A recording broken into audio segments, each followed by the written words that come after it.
Então, reunidos aqui para um bate-papo informal, para falar um pouquinho sobre as nossas impressões, né? Conversa com especialistas. E hoje, aqui especificamente, eu estou com o meu amigo Thiago Tartari, que trabalha com a gente, especialista em arquitetura, especialista em varejo, especialista em DevOps, especialista em SRE, enfim, especialista num monte de coisa, né, Tartari? Mas, enfim, também estou aqui com o Wendel Ciotta. O Wendel Ciotta hacker, né? Hacker do bem, ajudando empresas aí e nossos clientes a deixar seus ambientes mais seguros, né? Fazendo a coisa do jeito certo. Então, bacana estar com o Tartari, bacana estar com o Wendel. E eu chamei essas duas feras aqui para conversar comigo por causa de um evento isolado essa semana. Tartari, meu grande amigo, inspecionando, né, dando uma olhada lá nas atualizações do Gartner, encontrou um relatório de segurança do Gartner, né, Tartari, onde eles falavam sobre o aumento dos custos relacionados à segurança, né, nos últimos tempos, e isso gerou, inclusive, compartilhar aqui na tela, um artigo que você acabou adaptando para o site da Exime, repercutindo um pouco as suas impressões a respeito desse material. Então, compartilhando aqui essa visão, você botou aqui com o crescimento dos ataques, né? Tipo, saiu CISOs e tem como prioridade investimento em segurança. Tartari publicou esse artigo no site da Eximia nessa semana. E, cara, primeiro, para começar o bate-papo, Tartari, o que te chamou a atenção? Dá os highlights, o que você percebeu na visão do Gartner que você pode compartilhar com a gente aqui agora? Beleza, Elimar? Beleza, Ciota? Acho que a primeira questão aqui para falar, na verdade, é a mente iluminada que tem aqui, né? Você percebeu que são três carecas, então já viu como que o negócio vai ficar diferente aqui, tá?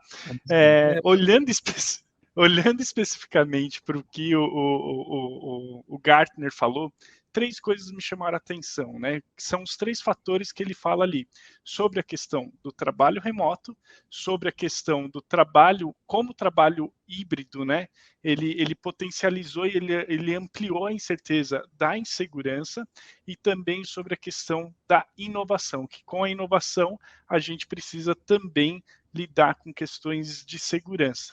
E aí isso me submete a algumas questões já do passado, falando aqui rapidamente. Ao se tratar do varejo, duas grandes varejistas, não preciso citar nome especificamente, tiveram, né, tiveram seus ataques, né, aceitos ali pela própria empresa, né, elas foram atacadas, né, e que gerou um prejuízo grande. E aí é exatamente isso que o Gartner fala aqui, né, que 2023 as empresas passam a investir mais em segurança, especificamente nesses aspectos. Isso é um ponto importante, né? O outro dia, como parte da mentoria para arquitetura de software, tem um capítulo especificamente em que a gente trata sobre segurança, né, meu amigo Wendel? O Wendel foi coautor, inclusive, desse capítulo, e a gente fala muito sobre isso, né? Segurança geralmente é vista como um atributo de qualidade silencioso, né? Você não percebe necessariamente vantagens em investir em segurança, mas em contrapartida acaba sofrendo às vezes por não investir. É interessante, Tartari, porque o ponto, e uma coisa que o Wendel me ensinou, né, é que, cara, a briga com com atacantes maliciosos é meio cruel, né, porque de um lado você faz tudo para fechar todas as portas, né? Mas tudo que o outro lado precisa é encontrar uma brecha, uma porta aberta, né, Wendel? Então, cara, é difícil. O Tartari falou dos dois grandes varejistas e, bicho, eu tenho certeza que eles têm dentro de casa gente, pessoas trabalhando para criar um ambiente seguro para os clientes. Mas mesmo assim, gente que está tentando fazer a coisa do jeito certo, eventualmente não está imune. E então, meu amigo Wendel, quando eu fui te perguntar sobre o artigo, né, do Gartner, nós falamos nas internas da Eximia sobre essa posição do Gartner, você disse, Lemar, não tinha ali coisas novas, mas mesmo assim são pontos importantes para destacar. Enfim, Wendel, bem-vindo, dá para nós as tuas impressões, queridão. Tudo bem, Alemar, obrigado pelo convite, prazer estar aqui com vocês, com o Thiago. Esse artigo, na verdade, eu bebi da mesma fonte que você bebeu, foi um compartilhamento que o Thiago fez com a gente, e realmente a minha primeira impressão é uma impressão positiva, obviamente. O Gartner sabe da realidade, Mas os aspectos levantados, ao menos para o pessoal que trabalha ou que está dentro da cibersegurança, ele não representa grandes novidades. Tá?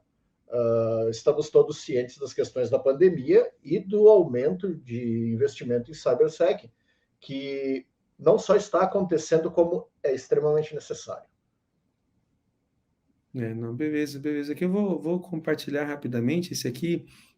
Estou colocando aqui na tela para todo mundo ver. Esse aqui é o artigo do Gartner a que a gente está se referindo, né? E o Gartner prevê aí um aumento, né, de investimentos, né, para o ano fiscal de 2023, né, na casa de 11,3%. É um aumento relativamente considerável, né? Mostra que as empresas de fato começam a investir nessas, né, ter essas preocupações, né? E aí ele fala, é interessante, né? Tipo, o CISO, aliás, me ajuda, o Wendel, qual a diferença, qual é a função, qual a diferença entre CISO e CSO?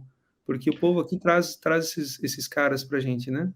Existe uma mescla bastante grande desses dois termos no mercado.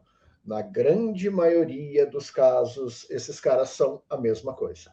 Na grande maioria dos casos.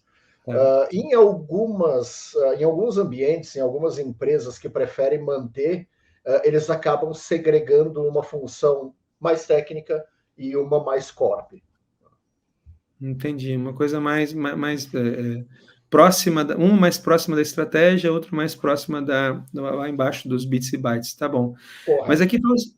aqui fala o seguinte, né, tipo, o CISO moderno precisa ter foco na expansão da transformação digital, isso é um ponto interessante, né? A gente fala muito sobre transformação digital, a diferença entre transformação digital e digitalização. Digitalização é fazer o que você já faz, só que utilizando recursos tecnológicos. Transformação digital passa, eventualmente, por achar formas novas de fazer as coisas, né? Então, você tem aí a adoção da nuvem, você tem a questão de IoT, né? Convergência de IoT, você tem a ideia do trabalho remoto, né, cara? Esse é um ponto interessante. Com quase todo mundo que eu converso, quando eu falo sobre as mudanças que a pandemia trouxe, geralmente o pessoal está trazendo as mudanças da pandemia levou as pessoas a trabalhar em casa, né? E esse movimento de levar as pessoas para trabalhar em casa trouxe desafios novos de segurança. Tartari, nessa época, você ainda não estava na Exímia, você estava ocupando uma posição executiva numa organização, e você viu as pessoas indo para casa. E, por um acaso, também você tinha um certo acesso privilegiado a informações sobre distribuição de recursos de segurança, infraestrutura para VPN e tudo mais. Fala para a gente um pouquinho, cara, como é que você percebeu esse movimento aí? O incrível que quando aconteceu especificamente a pandemia, né, tudo aconteceu da noite para o dia. Então, no dia anterior, você estava trabalhando ali na empresa, né, com todas as questões de segurança, especificamente com todas as regras, com todas as seguranças ali específicas da própria empresa, da rede privada, né, daquele ambiente fechado. E da noite para o dia, né, às 8 horas do dia posterior, você estava na sua mesa, com a sua internet, com a sua cadeira, com o seu monitor, com o seu tudo, muitas vezes com o seu equipamento, trabalhando para a empresa, né? Acessando a rede, inclusive a rede da empresa. E aí, né, como que isso pode acontecer, né? Muitas empresas, eu entendo, que inclusive negligenciaram aspectos importantes, né? Do tipo, será que a máquina do colaborador ela está apta para acessar a nossa rede? Sim ou não? E as brechas acontecendo. E um dos que eu percebi, inclusive foram tentativas no período de transição de empresa que eu estava, foi a questão da engenharia social. Né, do pessoal tentar, através de informativos da própria empresa, coisas assim do tipo, obter acesso privilegiado em determinadas questões. E sem, muitas vezes, a empresa tá consciente de que isso iria acontecer e não está preparada, literalmente. Então, é bem difícil, bem complicado. Eu lembro que no ano passado eu estava fazendo uma formação específica para conselho, né, buscando qualificação para trabalhar como conselheiro, atuar como conselheiro em empresas, né, e eu tinha acesso a alguns reportes, né, e aí estava as top 10 preocupações dos conselhos no mundo, né, e é interessante porque raramente, mesmo nesse tempo que se fala tanto sobre transformação digital, raramente tecnologia figura nas principais preocupações dos conselhos, tá? Mas a questão da segurança digital frente a essa tendência do trabalho remoto me pareceu algo que, quer dizer, gritou, né, nas reuniões dos conselhos. As pessoas tinham medo do quanto ficaram expostas, né, a partir desse movimento para casa. Agora, Wendel, assim, esse aumento de investimento de 11,3%, né, em segurança, considerando segurança especificamente, você considera esse aumento de investimento hoje pelo mundo? Você tem uma experiência longa trabalhando com segurança em grandes empresas, tá? Esse incremento de 11,3%, ele é adequado ou ele ainda é tímido frente ao volume de desafios e transformações que a gente está enfrentando? Eu considero um volume bom. A gente tem que lembrar que são 11% em cima de 180 milhões, né? Então, Milhões? são milhões. Nesse caso, 180 milhões de dólares, é isso? 187 bilhões, perdão. Bilhões? Não, eu estava É pensando, cara. mundo. Milhões, assim, 187 milhões de dólares é muito número para mim, tá? Mas 187 bilhões, aí é um número muito grande para o mundo. Quer dizer, olha só, 187 milhões para mim de dólares, irmão, nem vou comentar, tá? Mas em escala global parecia pouca coisa. Agora, 187 bilhões parece alguma coisa. Mas o ponto é o seguinte, assim, esse investimento de 187 bilhões no mundo, né, parece ser grande, mas a gente não está vendo esse calor todo de investimento no Brasil ainda, né, Wendel? Não estamos. O que eu vejo hoje de segurança, principalmente Brasil, tá? Ainda é galgado naquilo que tu colocou na abertura da nossa conversa, tá? É um investimento que não te dá retorno financeiro. Tá? A segurança é quase o seguro do carro, né? A gente paga para a gente não ter o problema. Porque se a gente tiver um problema e não tiver o seguro do carro, nós vamos ter custo alto. Sem falar danos de imagem e tudo mais. Mas o que a gente investe muito aqui no Brasil, e por um problema cultural ou enfim, de uma falta de informação, as pessoas investem em ferramentas de segurança. Tá?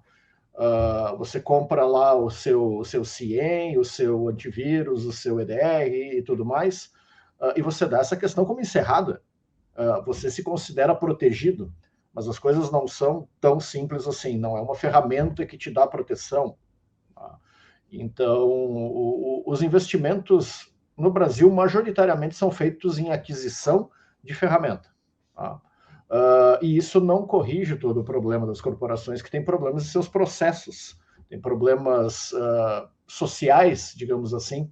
Quando eu falo problemas sociais, são problemas de engenharia social, conscientização de usuários, esse tipo de coisa. Colocando a coisa numa realidade mais possível, eu acho que os investimentos que são feitos no Brasil eles poderiam até ser um pouco menores, tá? Se a gente trabalhasse um pouco mais os princípios básicos, né? Trabalhar as bases da segurança. Olha, isso é interessante, cara. Ou seja, o que você está dizendo para mim é o seguinte, Elemar, no Brasil não se investe tanto em segurança, né? Tipo comparado ao mundo, esse incremento no Brasil, então, consequentemente, no início da sua resposta, eu achava que você dizia para mim, então, Elemar, o Brasil não investe tanto em segurança quanto o resto do mundo, o investimento do resto do mundo é maior, esse incremento de 11,3% para o mundo, levando em consideração a escala, parece ser um investimento interessante. Entretanto, no Brasil, cara, a gente investe menos e, além de tudo, pelo que você está descrevendo para mim, investe errado. Ou seja, no lugar de investir em processo, no lugar de investir em metodologia, né, para desenvolvimento seguro, para eventualmente políticas políticas e práticas, né?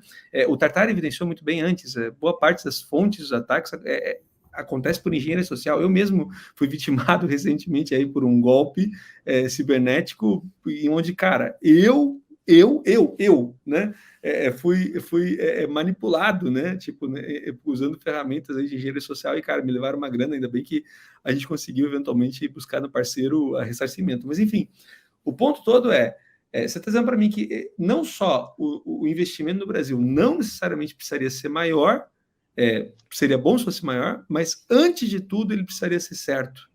Cara, aquela máxima, a gente quer correr sem saber caminhar. Então precisamos aprender a caminhar direito para a gente começar a correr depois. A gente conversava, eu acho que na semana passada, eu e o Elemar, sobre esse boom, digamos assim, que segurança teve nos últimos 2 anos. De fato, pandemia e esses argumentos que o Thiago trouxe para a gente no artigo, realmente eles fizeram segurança ganhar luz, né? Ganhar holofotes, né? Mas a segurança já é um braço de tecnologia que está aí há muitos anos. Eu sou um exemplo disso há mais de 20 anos trabalhando com segurança. E o detalhe da segurança ela tem muito do social agregado, muito do elemento humano dentro disso. Tá? Então, é algo que vai sempre existir. Tá? A gente esquece de coisas na nossa vida pessoal. Por exemplo, a gente sai de casa e esquece as chaves em casa. Tá? Às vezes, isso acontece, né? Mas tu sempre faz um double check, ou ao menos eu saio de casa, da garagem de casa, de ré, e saio dirigindo. Cara, quando eu ando 100 metros, eu sempre, todo dia, me questiono. Eu fechei o portão? Eu faço a mesma coisa, cara. Invariavelmente, de cada 10 vezes, uma vez eu volto para passar na frente de casa. Sim, acontece. Esse comportamento social, Elemar, ele é algo que tem que ser refletido, ou a gente tem que criar esse tipo de hábito na segurança digital também. E não é, né? Tem a coisa do Pocayoke aí também, né? Tipo, cara, por distração, você sai de casa no piloto automático e não pensa. E esse talvez seja o problema, tá? Piloto automático para segurança, eventualmente te leva a problemas, né? A cometer então, tipo, alguns deslizes bem, bem sérios. Agora, Tartaro, eu quero voltar para você um pouquinho, irmão, e depois eu volto aqui para o Wendel, tá? Esse povo de segurança costuma ser chato pra caramba. Deixa eu te dar alguns exemplos, tá? Tipo, se você... o próprio Wendel me disse, cara, se você for querer levar segurança realmente a sério, a recomendação é nem liga o teu computador, certo? Porque, eventualmente, você ligando o computador, começando a trabalhar, você abre a vulnerabilidade. Então, o grande desafio do profissional moderno de segurança é encontrar como deixar o sistema o mais seguro possível, mas sem travar o negócio, sem impedir que o negócio aconteça. E aí, Tartari, quando você vai para o varejo, por exemplo, cara, o processo de compra no varejo, a gente sabe, né, tipo, tem métricas famosíssimas, né, tipo, cada segundo para renderizar uma tela de produto, uma página de produto, reverte em 7% de perda na conversão. Esse número, não sei se está moderno, se está atualizado, mas até outro dia era a crença. E, cara, assim, eventualmente você introduzir pontos de verificação para aumentar o processo de segurança pode reverter em um processo de compra mais difícil que reduz conversão. Imagino que essa seja uma bela discussão dentro das salas de varejo, né, Tartari? Como que você viu isso? E o que você pode compartilhar sobre o que você viu falar sobre isso? Rapaz, sem dúvida, dá para a gente perceber, né, quando as coisas acontecem ali. Você já pode presenciar, né, as famosas boletadas, né, que robôs eventualmente faziam um processo de compra e começava a boletar para poder tirar o produto do estoque e o boleto ali acontece. É robô, né? Existe um padrão eventualmente ali. Frequentemente a gente no varejo, né, o varejo ele é muito bombardeado em relação a possíveis ataques, né? Uma das questões, né, trazendo um pouquinho de SRE aqui, uma das questões que nós gostávamos de olhar especificamente é entender o estado estacionário do login. Existia um padrão para o login. Se o login eventualmente passasse a rampar demais, né, as requisições em login especificamente, isso já me acendia um sinal. né? Se eventualmente o login ele ia para baixo, também isso me acendia um sinal. E aí o que eu quero falar? Puxa, login para cima significa que talvez você esteja tomando um ataque de força bruta. E aí, eventualmente, uma vulnerabilidade ali pode expor dados sensíveis. Outra questão, né? Que influencia bastante, né? A credibilidade de uma loja virtual, né? De um e-commerce, também está baseado naqueles selinhos que aparecem embaixo ali, né? Empresa tal auditou, empresa tal auditou, e isso traz uma certa credibilidade. Não significa que é fator decisório de falar assim, poxa, sua empresa de fato é super, mas assim, aquilo querendo ou não, no final do dia converte, tá? E aí, especificamente na tela, né, de finalizar a compra ali, é ali que eu acho que o bicho pega mesmo de verdade. Por quê? Porque o cliente está colocando dado de cartão de crédito. Então, assim, tem uma série de checagens que a gente precisa ver, né? Se eventualmente o gateway que você está transacionando, geralmente todos são PCI, né? Tem uma série de certificações que a gente valida. Se a loja também ela é também certificada, se ela guarda informação de cartão de crédito, então tem uma série de coisas. O varejo, de verdade, é um dos setores que mais acontecerão e acontecem tentativas de fraudes e tentativas de ataque justamente pela fartura de informação. Eu acho que tem 2 pontos importantes aqui, né? Por exemplo, quando alguém consegue se apropriar de um cartão de crédito de forma não lícita, né? Uma das condições de você dar materialidade para o golpe, né, é exatamente você fazer uma compra com esse cartão. E o target acaba sendo exatamente você encontrar algum site de varejo para usar esse cartão para fazer alguma compra, para poder fazer a coisa passar a partir daquele ponto. Mas você traz aqui para nós alguns conceitos interessantes, né, Tartari? Primeira coisa que você traz para a gente é essa visão das certificações, ou seja, existem já uma série de organizações, protocolos, normas, né, que atestam, a princípio, o desenvolvimento seguro, que atestam preocupação com segurança, coisa que, de uma forma ou de outra, como você disse, não necessariamente garante que o processo não vai ser falho, mas que pelo menos tenta aí aumentar a sensação de segurança para quem está comprando, que é uma coisa importante. Um ponto importante que você também destacou quando você trazer para a gente é a coisa da boletada, só para quem está nos acompanhando poder entender o que é boletada, tentando explicar rapidamente, Tartar, se me corrija se eu falar besteira. Boletada é o seguinte, cara, uma dos fatores determinantes do varejo para ter sucesso é você ter produto em estoque para poder ofertar. E aí o que se faz, tá? Potencialmente uma forma de você reduzir a quantidade de produtos em estoque é você comprar, mas comprar no boleto. O que acaba acontecendo? Você espera o boleto ser compensado e, consequentemente, o boleto não sendo compensado, o boleto volta. Agora, num cenário de Black Friday, por exemplo, cara, você comprar ou simular uma compra de um produto, principalmente produto com valor agregado um pouco mais alto, que está com uma promoção boa no boleto, eventualmente pode te levar a não ter um estoque para fazer você perder venda para uma concorrência, porque, enfim, Black Friday, dia de promoção. E aí surge a famosa boletada, né? Que é aquela compra que, assim, oficialmente, nenhum site de varejo faz contra outro, tá? Mas alguém, não sei quem, mal intencionado, vai lá e faz essa compra interessante. E aí é interessante porque eu acompanhava os bastidores, né? E quando se via uma compra desse tipo, aí o povo peca pelo óbvio, né? Tipo, eu faço uma compra tipo de 10 bicicletas, por exemplo. E, cara, 10 bicicletas com preço mais alto, sabe? E aí a boletada ficava evidente, você cancelava o boleto. Mas se a coisa fosse conduzida, como você falou, com um robô, fazendo compra aqui e acolá, cara, eventualmente esse boleto fica mais difícil de perceber. Mas aí o que a gente percebe é engenharia social, né, sendo aplicada aí forte, né? Não é tecnologia, né? É a maldade, né? A forma criativa. Se nós fôssemos criativos assim para fazer soluções, gente, que maravilha. Mas, Ciota, voltando para ti agora, querido, o Tartari fala bastante. Eu acho que isso é uma coisa interessante também, né? Geralmente, pessoas de tecnologia, eu sempre brinco, né? Eu até sou um cara legal, mas o meu ego é insuportável. Quando eu tô sozinho na sala, geralmente a coisa é boa, mas quando o meu ego entra, aí nós dois juntos somos insuportáveis.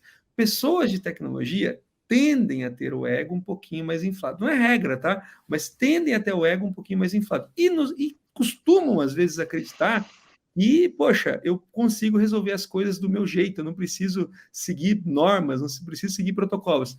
Já segurança, cara, protocolos de segurança costumam ser muito chatos de se implementar mesmo, tá? Porque, enfim, estão tentando impor restrições. Cara, o que você percebe hoje sobre os principais protocolos? Eventualmente, o que você entende e que deveria ser recomendado a se observar nas organizações? O que tem feito diferença no dia a dia? Eu tenho percebido, Lemar, um aumento, sim, na conscientização. Tá? Tem muita gente preocupada com segurança, tem muita medida de segurança que está entrando em vigor nas empresas e, enfim, nos processos de negócio, que a gente não via antes da pandemia, vamos lá, 2 anos atrás, né? Então, tem muito processo começando agora, tá? Muito processo que vai render ótimos frutos, e eu falo de processos extremamente simples, tá? Um MFA da vida, por exemplo, uma implementação de senha segura, políticas de acesso, esse tipo de coisa básico para segurança, e que o pessoal realmente está começando a implementar isso. Tá? Isso vai ao encontro também da observação que eu fiz antes. Tá? Essas mesmas corporações que hoje estão implementando uma política de controle de acessos, uma política de senhas, elas também têm uma ferramenta EDR de última geração de $500 mil ao ano. Então, a minha observação é essa falta de medida. A gente tem um super investimento em ferramentas hipertecnológicas em alguns lugares, mas a base de segurança estava faltando. A divulgação do próprio Gartner e todos esses eventos de segurança que a gente vê todos os dias, eu acho super útil, porque a mídia faz esse... É até maldade da minha parte, mas a mídia faz esse serviço de expor o sofrimento de alguém que está passando por um golpe, passando por um hacking. Quero acreditar que com o intuito de conscientizar as outras pessoas. Olha o que acontece. Eu não sei, assim, eu não sei se é exatamente com boas intenções, mas que bom que a conclusão é boa. Mas eu não Eu tenho um perguntei sobre coração isso. bom. Eu sei que você tem, mas Ciota, talvez não tenha sido mais explícito. Tá? Estou falando sobre, na sua visão hoje, quais são as principais certificações que você entende que cabem a grandes sites, ou eventualmente sites e não sites, quais são as certificações que você percebe como sendo interessantes. Eu entendo que a certificação, primeiro, já vou fazer um spoiler aqui, tá? Baseado no que a gente já conversou. Você já destacou, e eu sei disso, né? Tem muita empresa que vai lá e busca uma ISO da vida para poder operar em determinado meio, mas não está necessariamente preocupada com padrão para qualidade. A mesma coisa acontece com segurança. Deve ter muita gente, principalmente, né, Tartari, no varejo, por exemplo, não vou acusar ninguém do varejo, mas seria aceitável você acreditar que, poxa, empresas implantam a certificação muito mais por uma demanda competitiva do que necessariamente por uma preocupação real com segurança. Mas vamos lá. Se eu estou preocupado de verdade com segurança, hoje, quais são as certificações que você observa para empresas, para organizações, para processos que vale-se a pena observar? Essa resposta é difícil de dar, tá? Por quê? Isso é algo que eu observo já há muitos anos. A certificação funciona mais ou menos como a certificação profissional. Tá? Eu tenho certeza que tanto o Thiago quanto tu, Lemar, já viram excelentes profissionais nessa vida que não tinham uma certificação profissional. Caras bons, que sabem o que fazem, fizeram uma faculdade e hoje são excelentes profissionais sem certificação. Funciona a mesma coisa para certificações em empresas, tá? Certificações de segurança. ISO 27000, padrão mundial em todas as suas variações aí. Excelente. O que é uma norma? O que é uma certificação? É tu atender uma série de recomendações de segurança. Tá? Então, uma entidade que está por trás desse normativo vai lá e dá uma conferida se tu fez o teu trabalho de casa. Show de bola. Eu, pessoalmente, eu gosto demais da NIST, tá? Que é a norma europeia. A gente usa na Exime o SysControls, que é um framework de implementação adaptável para qualquer norma, na verdade. Tá? ISO 27000, standard mundial, digamos assim, e todo mundo ou conhece ou já está usando. Tá? Todas elas são muito boas, tá? Mas no meu ponto de vista, não é uma certificação que vai te dizer que o teu site ou a tua ferramenta é efetivamente segura. Tá. Aqui, aliás, eu quero recorrer a um caso de um cliente, sem mencionar o cliente, por favor, né? Mas nós tínhamos um cliente, por exemplo, no setor financeiro, você tem que observar algumas políticas, principalmente para poder estabelecer algumas parcerias. Fora do setor financeiro, eventualmente você, para atender algumas outras empresas, as empresas já começaram a adotar como padrão de compliance verificações de políticas de segurança, né? E aí, eventualmente, a implementação de uma certificação ajuda a responder mais fácil se você está conforme ou não conforme alguma expectativa de compliance para negócio internacional. Mas nós tivemos um cliente uma vez, né, Wendel, que optou por participar de uma sabatina por entender que já estava suficientemente seguro, resolveu participar de uma sabatina de um parceiro internacional para verificar se estava ou não seguro, se estava ou não conforme, e passou, e teve alguns problemas ali, né, para conseguir responder. Tentou um somebody love, mas o somebody love não funcionou. Cara, a gente tem ajudado, né, no teu trabalho, a gente tem ajudado algumas empresas a se adequar a normas e atender visões de compliance. Isso exige método, né? A pergunta na sua visão na minha visão, o melhor momento para começar a pensar em segurança foi ontem, né? E o segundo melhor momento tipo, há 1 hora atrás. Mas, na tua perspectiva, Wendel, para uma empresa que não tem ainda políticas bem estabelecidas de segurança, que é a maioria das menores, né, das médias, e, enfim, que não tem políticas claras de segurança, qual é um bom primeiro passo? Uma boa primeira recomendação, se não é buscar certificação? A gente usa, como eu te falei antes, o SysControls. Tá? O SysControls, o que ele é? Ele é um framework, ele é uma coletânea de dicas, tá? Como fazer para você ter segurança. Ele é basicamente isso. Então, lá dentro do SysControls, ele te divide em alguns níveis lá, que são 3, tá? Um pouquinho, médio e bastantão. Tá?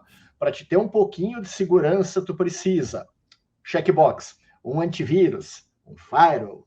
Então, ele é extremamente simples e didático. A gente aprofunda isso, obviamente, desdobra em passos mais técnicos. Mas o SysControls é uma iniciativa bem legal para quem quer começar a segurança do jeito certo, para quem já tem segurança e quer evoluir, e para quem já evoluiu com segurança e quer dar uma polida nela. SysControls é sempre uma boa dica. Tá bom, boa. Até porque eu digo o seguinte, né, cara, é muito fácil, eventualmente, você começar a ter, eventualmente, até soluções e medidas sofisticadas, como você falou, de um lado, e por outro lado, deixar de fazer o básico, e deixar de fazer o básico porque não está olhando para isso. Então, eu imagino, né, Wendel, que no mínimo, você traz para a agenda da área de TI falar sobre a adoção de um framework. Então, tipo, você recomendou aqui o SysControls, eu acho que o SysControls é uma recomendação interessante, e o ponto cara, se você é profissional de TI ou da área de TI quer começar a implantar, começa com uma boa referência e o SysControls te evita a necessidade de reinventar a roda, e em segurança reinventar a roda é uma coisa boa. Né, Tartari, quantas vezes a gente encontra profissionais querendo criar métodos novos de criptografia, métodos novos de autenticação?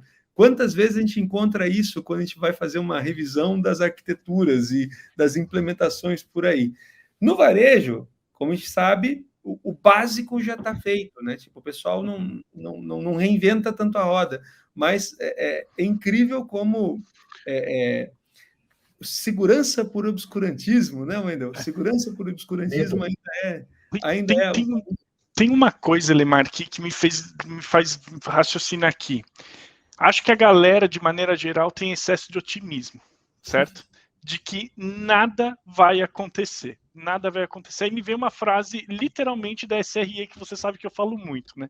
Que esperança, ela não é uma estratégia, né? E aí eu viro e falo assim, poxa, eu tenho a esperança de que um dia que nunca serei hackeado eventualmente. Rapaz, eu acho que esse é um dos piores enganos que existe na tecnologia de maneira geral, tá? Eu vou trazer rapidinho aqui só um número, tá? Uma dessas grandes varejistas que teve um problema muito sério. Cuidado, mas vamos lá. Não, mas tranquilo. Uma dessas grandes varejistas, até mesmo porque é dado público, tá? Então fica super tranquilo. O prejuízo amargado por 4 dias fora do ar, 4 dias fora do ar, foi de 923 milhões. Rapaz, é muito dinheiro. Se eventualmente eu pegar desses 923 milhões e investir 2%, já é um bom dinheiro. Já é um bom dinheiro. Eu tô para te falar, não tô falando especificamente dessa varejista, foi aquilo que você falou. Eles se concentram em fazer e tá tudo bem, né? Mas se eu pegar e fizesse um investimento melhor em tecnologias para segurança, talvez eu não amargasse aí com 923 milhões de prejuízo. Talvez, tá? Talvez. E um ponto interessante, né, Tartari, que esse ataque especificamente não aconteceu num feriado de compras, né? Não aconteceu no Black Friday, não aconteceu. Se por acaso fosse numa dessas datas, cara, aí esse número seria bem maior. Estratosférico. Exatamente, cara. E assim, a segurança por obscurantismo, a esperança como estratégia de segurança, é algo que a gente vê acontecendo e muito, né? É claro que, às vezes, né, quando você é da área e você precisa manter sistemas funcionando, e você ouve especialistas de segurança, você ouve consultorias, muitas vezes você vê expressões como problemas de segurança não são questão de ser, é questão de quando. E isso, às vezes, soa meio catastrófico, né? Tipo, não é catastrófico, meio apocalíptico, a palavra que eu estava tentando achar. Porque, poxa, não é questão de ser, é questão de quando. Eu ouvi uma vez um grande diretor de uma grande empresa comentando, Elemar, do aeroporto até a minha empresa, nós temos alguns quilômetros, não vou falar quantidade de quilômetros para não denunciar de forma nenhuma empresa, mas entre o aeroporto e a minha empresa tem alguns quilômetros, muitos, e dentre esses quilômetros tem algumas centenas de empresas. Tem tantas empresas para serem atacadas antes da minha, você acha que vão me escolher? Por quê? Enfim, né? O ponto todo é jogar roleta russa e arriscar parar. Enfim, estratégia não é... Esperança não é uma boa estratégia. Frase boa de SRE que não é à toa. Muito bem. Sobre o obscurantismo, Elemar, tem uma questão que é bastante... normalmente não se leva isso em consideração, porque quando a gente está fazendo a segurança de casa, tá, a gente normalmente não pensa em quem vai atacar, tu faz uma segurança global para isso. Né? Isso é errado ou é certo, depende da abordagem. Tá? De qualquer maneira, o que o atacante mais tem e o que o executivo, o empresário ou quem está tentando se proteger menos tem é tempo. Tá? O obscurantismo ele nunca funciona porque quem está do lado de fora dessa tecnologia obscura tem todo o tempo do mundo para aprender. Tá? Pois é, eu entendo. Entendam assim, esse exemplo que o Thiago trouxe dessa varejista, tá? Isso não aconteceu do dia para a noite. Alguém ligou o computador em casa de manhã e disse, vou atacar esta varejista. Esse ataque ele leva tempo, preparação, estudo. Tá? Então, a grande maioria dos grandes ataques é assim, não acontece por acaso. Não é o script kid, e o Elemar lembra de um caso em que a gente ouviu essa palavra, tá? Não é algo trivial. Tá? Exige preparo, exige estudo, e lembrem sempre, o atacante, o que ele mais tem é tempo. Tá? O legal, né? A frase que fica assim: atacar, né? Atacar não acontece da noite para o dia. Atacar necessita de planejamento, né? Assim, olha que bacana. Assim como negócios evoluem, tecnologias evoluem, sistemas de segurança evoluem, os ataques também evoluem. Muito. E é impressionante isso. Não, mas é uma realidade, é uma percepção que tu está tendo, e é exatamente isso, Thiago, que as pessoas não têm. Elas ainda acham que o cara que está atacando, sei lá, é um moleque de 16 anos que usa um moletom com um capuz e fica na frente do computador a noite inteira. E não, existem grupos especializados, existem Mas não é? APTs, que a gente chama. Mas não é? Podem ser, Tá. mas a Esses grande são os maioria são especialistas. muito organizados e há todo um processo de estudo, de preparação, até a cibersegurança se vale muito do jargão militar, tá? Porque realmente esse tipo de coisa se assemelha muito a uma guerra. É um estudo do inimigo, do inimigo, entre aspas, digamos assim. Mas sim, tu precisa observar, tu precisa saber o que fazer para quando o teu ataque acontecer, ele ser efetivo. Então, há muita preparação. Aqui eu quero, e aí já acompanhando a coisa, ou encaminhando a coisa para o encerramento dessa conversa, porque, cara, a gente podia conversar muito sobre isso, né? Me chamou muita atenção alguns aspectos, me chama atenção alguns aspectos. Primeiro, quem defende tem que fechar todas as portas, quem ataca precisa somente de uma brecha. Quem defende raramente tem tempo, quem ataca tem todo o tempo do mundo. Cara, quem usa, assim como as tecnologias evoluem, Tartari falando, assim como as tecnologias evoluem, como os métodos evoluem, também as formas de atacar também evoluem, você precisa se manter atualizado, e aí tem N formas de se manter atualizado, mas enfim, é uma luta em glória, porque invariavelmente você tem aí problemas para impedir que o ataque aconteça, óbvio, você quer fazer isso, mas também remediar a ocorrência, ou remediar, ou minimizar os problemas quando eventualmente a segurança falha. E esse é um ponto também importante, né? Alinhado lá com o que o Tartari estava trazendo para a gente, de que esperança não é uma estratégia. Cara, você assumir que você conseguiu fechar todas as portas o tempo todo é sinal de ingenuidade, né? Ingenuidade perigosa. Então, como esperança não pode ser estratégia, não posso ter esperança de que eu fechei tudo, porque eventualmente eu não fechei tudo. E aí, acontecendo algum problema, eu tenho que conseguir me recuperar e me recuperar rápido. É interessante também o senhor está trazendo para a gente a visão dessas analogias militares, né? Então a gente já falava sobre como é que se chama? As áreas. Como é que se chama? DMZ? DMZ. Isso, DMZ, né? Tipo, áreas de Zonas desmilitarizado, né? desmilitarizadas. Que é mais ou menos aquela mesma analogia das fronteiras, né? Que tem aquela terra que é terra de ninguém, você tem os dois lados apontando, enfim. E também tem aquela visão lá, agora se fala das redes de Zero Trust, metodologia em rede Zero Trust e tudo mais. Enfim, muita coisa mesmo. E aqui cabe mais uma ressalva, tá? E aí a gente vai encaminhando para fechamento e depois eu peço para o Tartari dar o tchauzinho dele também, o Wendel, mas olha só, um ponto importante, eu sempre digo e reforço que especialista é aquela pessoa que sabe cada vez mais sobre cada vez menos. Se você desenvolve software dentro de casa, você pode até ter um generalista tratando de muita coisa, mas segurança eventualmente é uma área que demanda um especialista. Você traz esse cara para ele poder te ajudar, para ele poder te apontar quais são os riscos, para ele poder ponderar, inclusive, sobre que riscos você deve assumir para não travar o teu negócio. Um bom especialista de segurança faz isso. Então, o arquiteto, no caso Tartari, precisa achar jeitos de envolver o povo de segurança e o povo de segurança, eventualmente, tem que tirar o capuz, né, meu amigo Ciota, e ir falar com o pessoal de software. O papo está ótimo, mas já está extenso. Então, vamos lá. Wendel, considerações finais, meu querido?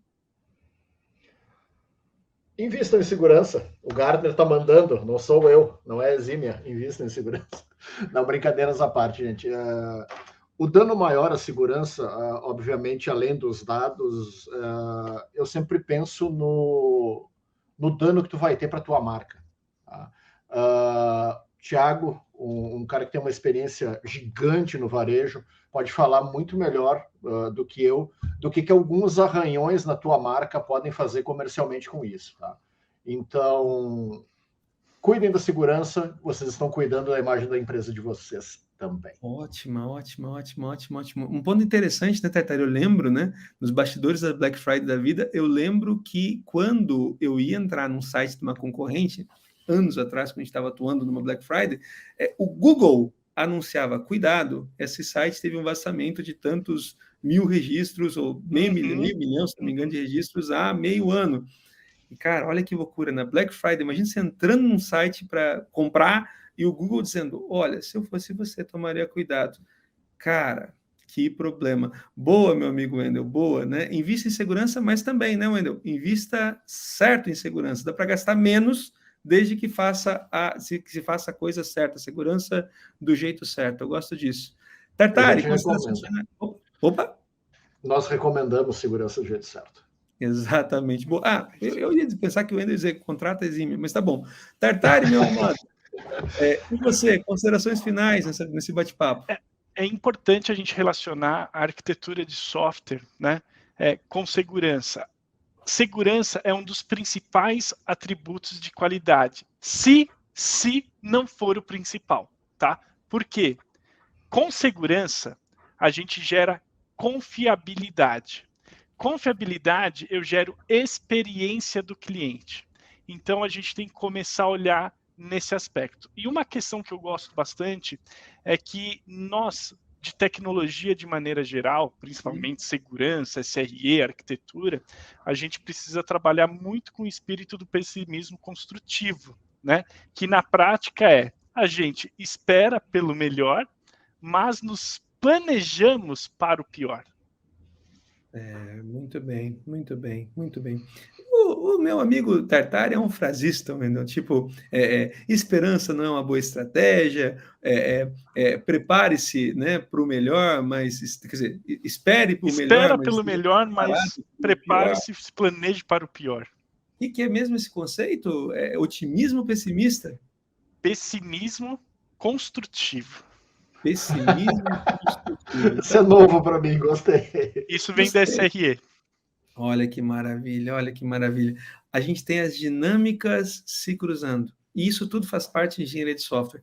Quem está nos acompanhando, melhor, que acompanhou essa conversa até aqui, olha só, foi um bate-papo informal, de bons amigos. A orientação, inclusive, que a gente está tentando terminar nesse tipo de bate-papo é fazer essa conversa ser fluida. Então, a gente não toma cuidado de achar as melhores palavras, as melhores frases de efeito, nem tampouco estrutura. Isso aqui é para ser quase um papo de boteco. Nesse caso aqui, um papo de boteco entre um curioso, um bom arquiteto, especialista SRE, varejo e tudo mais, e o nosso amigo Wendel Ciotta, que é o nosso especialista em segurança. É aquele cara, Tartari, que eu aprendi a gostar, porque eu não gostava dele não, né? Porque ele sempre trazia complicações. Depois de um tempo eu comecei a entender que são complicações necessárias e ele começou também a ponderar um pouquinho sobre o que de fato precisa e o que de fato não precisa. Mas, galera, quem nos acompanha até aqui, mais uma vez, muito, muito obrigado. Foi um grande prazer e daqui a pouco a gente volta com outro papo desses em algum momento nesse nosso bom canal. Talvez você esteja vendo também uma parte, ou você vai encontrar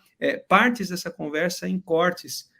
Eventualmente, compartilha com a gente as tuas impressões, traz para a gente as tuas opiniões sobre o que a gente deixou de perceber, o que a gente poderia ter mencionado e não mencionou, perguntas complementares para os nossos especialistas, Wendel Ciotta, Thiago Tartari, e eventualmente eu também tento me arriscar aí a responder uma coisinha ou outra. Tá bom? Foi bom contar com a presença de vocês. Encontro vocês de novo muito em breve. Valeu, pessoal!